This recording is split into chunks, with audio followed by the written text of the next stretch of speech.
The Tanzanians are not aware of Black history, and I've learned that through conversation. They are not aware of Black history, but they are fully aware and fully knowledgeable of hip hop, and that speaks to the power of diasporans and Africans in the states, as far as what we've been able to communicate and create, and not only that, signal through music, because that's how they connect with us. It's through the hip hop, through the rap, and they know everybody. And they don't only know just hip hop and rap, but because of the whites that come in, and the Europeans that come in, and the Europeans that come in from the states, they know the rock and you know um, all of those alternative songs that some of us do and don't listen to, but you know they also don't know, again, the Black history, that rock music, rock and roll is an African art. You know what I mean? So just to give you an example, they know who Nipsey Hussle is. They know who Future is. They know who Kanye West is. Jay Z. All those. They know who Rick Ross is. They know some people that are not commonly known around the world. And there are people that have been here historically, as far as the civil rights goes. So, they spoke of Martin Luther King, Malcolm X, and other political figures being and coming here in Tanzania. And one major historical fact is that the Black Panther Party has been and is in Tanzania, and people may not know that, because I know that the Black Panther Party is known for being in the northern, what we consider by our directions, the northern part of Africa, and like in Angola and all those places. But East Africa has also been impacted, and has also been there has also been a strong outreach and a strong relationship built with the Black Panther Party, by them actually establishing themselves here in Tanzania, historically. So,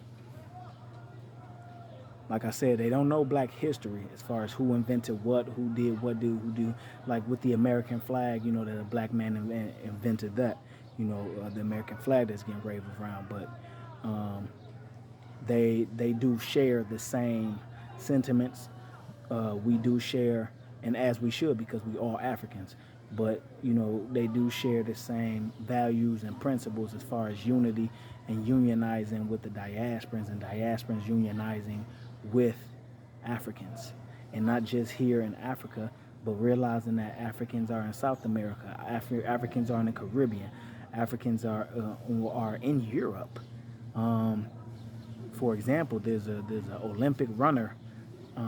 His name is Abdi, Abdi. He's a Dutch and Somalian runner, but he doesn't acknowledge his Dutch side because he's not Dutch. He's Somalian, but because he was adopted by a Dutch family as a kid when Somalia was war torn.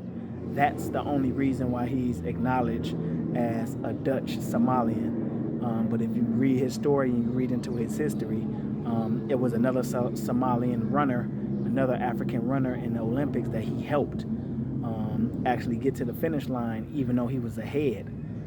He was ahead, but because of fellowship, because that's another Somalian brother of his, he helped him, and that's where he gets his, other than his ability and his physicality, he gets his reputation and his notoriety, renowningly, in a renowned manner, comes from the fact that he chose fellowship in the art of competition in the Olympics, and he's moved his family to Somaliland. But the only reason that he came in contact with the Dutch, and with even going to, I believe he went to the Netherlands. He was in the Netherlands. The only reason that happened is because he was war torn. He was in a war torn conflict, as far as being in Somalia, and he fled, and he tried to flee to Ethiopia, And along the way, he came across a Dutch consulate, and they got him hooked up with a white family. Um, but that doesn't negate the fact that Europeans have are the culprits in wars and internal conflicts that happen amongst our people. Um, for example, in the United States, with the Black Lives Matters, you have blacks who and diasporans who support Black Lives Matter, um, but then you have those who don't, but they stand for the ideology of it. So that's different. I might not be with the organization because I don't, I don't, I don't rep Black Lives Matter, but I do stand for the ideology of protecting my brothers and sisters, protecting our, our African children, our youth, so all those things. And if you can hear right now, like they're playing soca across the street from where I'm staying in the Mikochini condo and hotel. But right now I'm going to watch Simba play tonight. Simba is the Tanzania national team. I'm watching them play tonight. If they win tonight, then they go into the championship game for tomorrow. So it's the playoffs, pretty much. And how you say that, pretty much in Swahili, Nina Enda. I'm going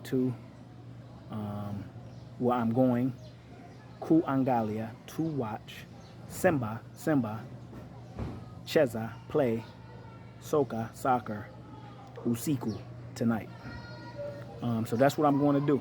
But I just wanted to make this short video about Tanzania's history, the people, the connection, and as far as finding a home and the process we went through, and just how seamless it was, due to all the diasporans, and shout out to all the diasporans that's already been here, that's already been over here, laying the groundwork, because we found Sam because of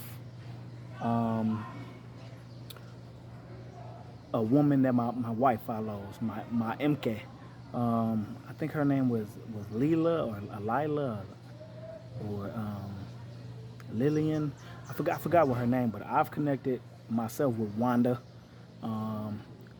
Kevin and his wife I know is over here in Dar es Salaam. Shout out to them. Kevin and his wife, of course, go Black to Africa. We've watched him a lot. There's a number of people, and I don't want to leave nobody out, but I got in contact with many people, and that's all foundational work, So we don't have our experience if it's not for our other diasporans doing what they did and establishing that healthy energy and healthy relationship. So I want to acknowledge that, because one thing about here in Tanzania is they work together and they acknowledge each other. So even when I paid my Dalali, he broke that money down with his team. No issues, no arguments, nobody feeling like they no big U's or little I's, or what you say, big I's and little U's.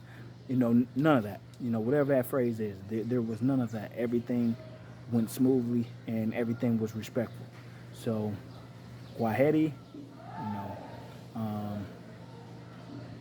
for those who will be coming to Tanzania, Karibu, welcome.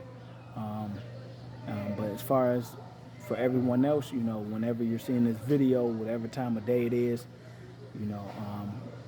I'm actually headed to the game, so it's Kwaheri, goodbye.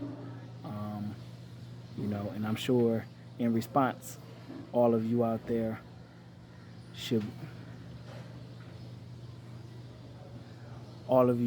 sorry, I got a phone call.